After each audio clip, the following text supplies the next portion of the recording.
Unfortunately, we have Tropical Storm Milton that has now formed in the Gulf of Mexico. Milton is going to become a hurricane very likely and head across Florida. Some of the areas that were hit so hard with Helene are going to get hit hard this time. We're talking about Apalachicola Bay down to Tampa as well. But if you're in the western North Carolina mountains, you guys have been hit so hard with Helene, historical, you don't have to worry about this.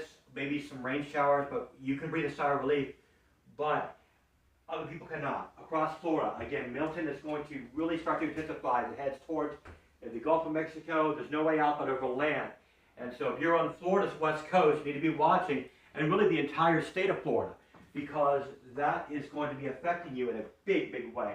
From Tampa all the way down to Coral Gables, Florida as well, where Hurricane Charlie hit back in 2004. Can you believe it's been over 20 years that happened? So you need to be prepared now for this. I hate to say it, but we got to tell you when it happens.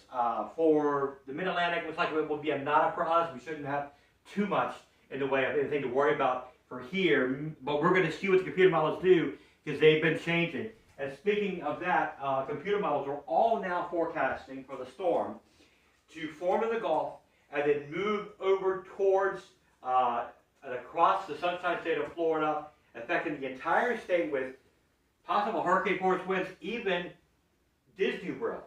You're in Orlando, Kissimmee, so you all need to be watching this, even on the West Coast as well. We're expecting it now that it could become a Category 3 storm. It's the model guidance here that you're looking at, and that will not be good for those of you who are trying to clean up after Helene and how devastating the storm has been. Again, I'm sorry I have to tell you this, but I had to report to you, and we'll keep you posted.